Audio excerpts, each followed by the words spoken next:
Fala, gente, tudo bem? Sejam bem-vindos a essa aula aqui, onde a gente vai trabalhar com a termodinâmica. Esta é uma aula de física para o pessoal aí que está no segundo ano do ensino médio, tudo bem? Então, se você está estudando termodinâmica, essa aula aqui é para você, tá? Fica comigo que você vai aprender aí a respeito do calor, da temperatura, né? Mas ela é uma aula muito especial aí para os meus alunos que vão ter esse assunto aí nas suas avaliações em sala de aula. Diz aí, você acha termodinâmica um assunto fácil ou um assunto complicado? Para começar esse assunto aqui, gente, eu vou me apresentar, né? Eu sou o professor Michael Sisotto, eu sou físico já há um bom tempo aí, eu sou professor de física há muito mais tempo, e aqui a gente vai discutir sobre os processos de termodinâmica. Mas para não deixar a aula tão chata, a gente vai começar contando um pouco da história de o que eles imaginavam que era o calor, a temperatura, né? E esse processo aí ao longo da história, tá bom? Então, essa aulinha aqui, ela é a respeito de termologia, o que que a gente imaginava que era, e na próxima aula a gente vai falar a respeito dos processos de calor. Tudo bem? Então sejam bem-vindos aí. Eu espero que todos vocês gostem dessas aulas que eu estou preparando para vocês, né? Se você já domina esse assunto aqui, basta pegar a playlist e continuar aqui embaixo assistindo, que você vai pegar novos assuntos ou complementar o que você já sabe. Beleza? Lembrando que se você tem alguma dúvida, não esqueça de deixar a sua dúvida aí no comentário, porque eu respondo no comentário ou alguma pessoa que tem esse conhecimento vai te ajudar também comentando aí, beleza? E sempre que você escreve, você aprende melhor. Vamos lá. Primeiro, então, a parte da história da termologia, tá? Percebam que não é a história da termodinâmica. Por quê? Porque a termodinâmica é o térmico dinâmico, ou seja, ele tem que estar se mexendo. E a termologia é o estudo do calor em si. Então, a gente tem que ter uma noção básica do que é o térmico, que é o estudo em si, e depois para ver se ele é dinâmico ou se ele é estático, tá bom? Então, vamos dar uma olhadinha aqui na história. Vou repartir essa aula em dois momentos, tá, gente? Vou repartir na história antes de Cristo e na história depois de Cristo, beleza? Se tiver dúvida, deixa aí nos comentários. Olha aí, então, ó. Primeiro, vamos imaginar de onde que veio essa noção de termodinâmica, de calor, de temperatura. Tem uma imagenzinha aqui embaixo. Você consegue imaginar de onde será que surgiu essa ideia? Olha ali então, ó.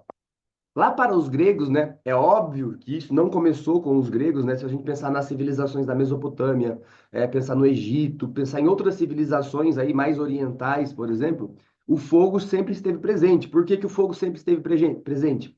Por causa do cozimento, gente, por causa da comida, da alimentação. Então, o fogo é uma coisa que revolucionou a sociedade, tá? É chamada de Revolução do Fogo. Mas quando isso chega aos gregos, ó, nesse século aqui, ó, o século 5 antes de Cristo, ó, se você perceber aqui, o século 4 antes de Cristo, as pessoas começam a pensar sobre o processo e o que é o fogo em si, tá bom? A gente tem aqui então algumas ideias iniciais.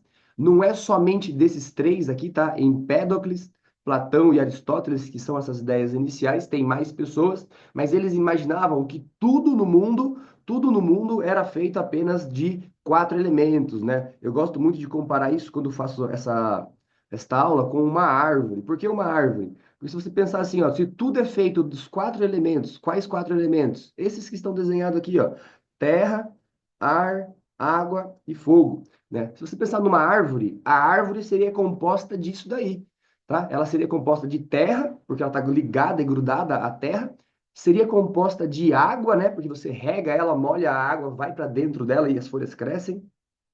E também ela teria ar dentro dela, tá bom? Por que que ela teria ar? Porque quando eu pego uma madeira, né? Se você pensar aqui numa tora e joga ela no rio, mesmo ela sendo pesadona assim, ó, mesmo ela sendo bem pesadona, você joga ela no rio, o que que acontece? Ela fica boiando. Então o pessoal ali, né? Os gregos imaginavam que isso só acontecia pelo fato dela ter ar dentro dela. Tá bom? E se eu pego ali e eu coloco ali uma intensidade, uma energia nisso, isso pega fogo, né? Isso pega fogo. Então eles imaginavam que os quatro elementos eram o que fazia todas as coisas, né? Inclusive o nosso corpo. Nosso corpo não tem calor quando você coloca a mão nele assim, ou quando você está com febre, né? Então significa que esse fogo a gente também teria, a gente também tem, tá bom? Isso é uma ideia para os gregos, né? Vale lembrar que a gente sabe que hoje em dia não é assim que funciona, mas funcionou muito bem para eles antes de Cristo, tá bom? Ô professor, mas não era todo mundo que imaginava os quatro elementos. Exato. Se você tem esse conhecimento, você sabe que não eram todos os pensadores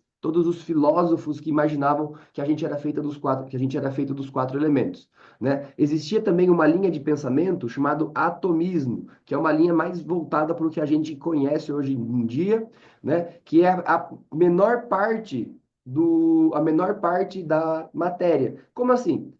Quem pensou isso foi Leucipo e Demócrito, né? Aqui está escrito somente Demócrito, é da mesma época, olha a mesma época aí. E eles imaginavam o seguinte: eles imaginavam uma pessoa caminhando na praia, e essa pessoa caminhando na praia, ela enxergava a areia da praia, né? Na sua extensão toda, a areia da praia ali.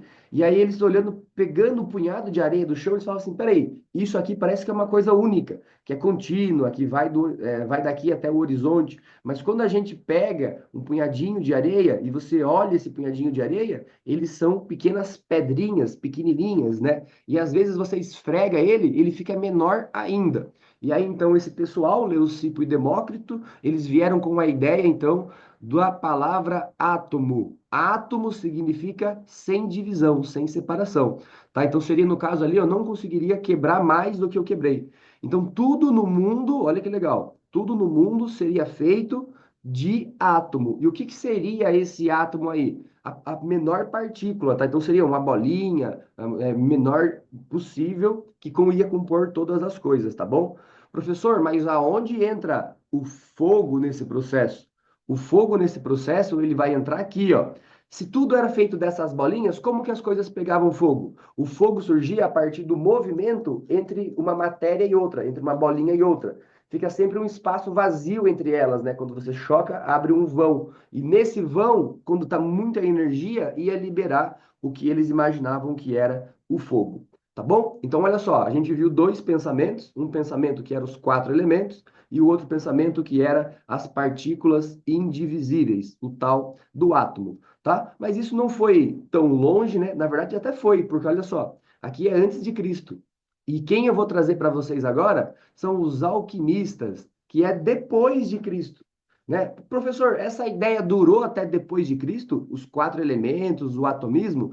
Então, gente, os alquimistas, né? Se você não sabe quem são os alquimistas, eles eram a galera que hoje em dia são os nossos químicos, né? Um abraço para os químicos aí que estão acompanhando aqui, ou quem de você aí que vai fazer a faculdade de química, né? Tem a palavra química aqui, ó, quimista, chimista, né? Que é a palavra química, tá? Então só tirou o al e aí virou então química, né? Mas o que que esses alquimistas faziam? Eles imaginavam e transformavam as coisas da matéria. O que que é? Tacando fogo nas coisas, pesando, molhando, secando. E nesse processo todo, eles iam descobrindo processos aonde tinha o tal do calor envolvido, tá? Mas eles não imaginavam que as coisas tinham calor, eles pensavam que isso era o tal do flogístico, tá? O que que é esse flogístico aqui, ó? Essa ideia, então, veio com Johann Becher, ou Johann Joachim Becher, né? O calor como uma espécie de fluido. Então, se você imaginar ali uma folha de papel, essa folha de papel tinha um fluido dentro dela,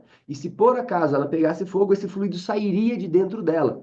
Esse fluido estava dentro da matéria e o nome dele é flogístico. Então, a causa do fogo é o flogístico, né? O professor, é tudo meio parecido, né? Não é, gente. Tipo, dá uma ideia no começo que é meio parecido, mas não é, tá? Por que que não é meio parecido? Porque um tinha os quatro elementos e o fogo já pertencia à matéria. O outro, o fogo vinha do movimento. E esse daqui, o fogo é como se ele fosse um fluido, igual a água, igual o líquido, né? Então é como se ele escapasse dali queimando as coisas, tá bom? Quem traz essa teoria depois, ó, se você perceber que a data deles agora é o século 17, já é o século 17 depois de Cristo.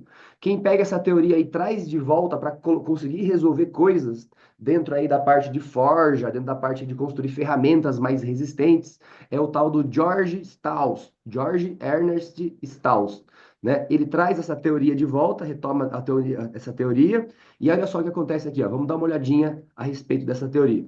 Os materiais eram formados pela combinação de uma matéria terrosa chamada cal. Então, tudo que a gente conhecia tinha um pouquinho desse cal dentro, né? Diferente para cada material. Então, se eu sou uma madeira, eu tenho então um cal bastante rígido. Se eu sou um líquido, né, eu tenho um cal bastante fluido aí, tá? E também era composta do flogístico. Tudo isso era comum para todos os materiais. Então, todos os materiais, tudo, inclusive você, tinha cal e flogístico na teoria desses dois aí. tá bom? Então a teoria do fluxo logístico se tornou-se a primeira a fazer o quê? Ah, não explica quase nada. Explica, gente. Ela explica aqui, ó, a primeira a reunir um único modelo que explica a combustão, né? Então, essa noção de combustão foi esse pessoal que conseguiu explicar. E o que é a combustão? A combustão, gente, vamos pensar na folha de papel ali, ó. Vou tacar fogo na folha de papel. A combustão, ela precisa de um combustível, que seria aqui o papel em si, né? É o combustível que está sendo queimado, e precisaria de um comburente, que é o ar, né? Então significa aí que no processo de combustão tem muito mais ciência do que o pessoal grego imaginava e do que esse pessoal também imaginava, né? E isso só ficou famoso, gente, porque este outro carinha aqui, ó, vocês perceberam que o pessoal é bem bonitão, né? Olha aí, ó, a carinha deles aí, ó, todo mundo de sorriso, todo mundo de peruca, né? Quem trouxe isso para frente, quem disseminou essa ideia aí, foi o Euler. Euler, tudo bem? É francês e ele fez isso no século XVIII. Então, o pessoal usou muito dessa teoria para fazer ferramentas melhores, para construir, então, a parte já quase a Revolução Industrial. Né, gente? Bom, então por enquanto é isso, ó. Isso foi um pouquinho da história do fogo aí. Percebo que nem sempre é calor e temperatura, igual a gente sabe hoje em dia, né? Mas eu volto já já aqui para a gente conseguir conversar a respeito de o que é calor, o que é temperatura e como que eu me alimento de alguma coisa e isso tem calorias, né? Eu vou conversar com vocês já já na próxima aula, tá bom? Se você gostou, deixa aí um comentário, curte essa aula também e não esquece de colocar sua dúvida embaixo, né? Põe sua dúvida que eu vou responder, tá bom? E assim a gente vai aprender juntos. Valeu, galera. Até já já. Tchau, tchau.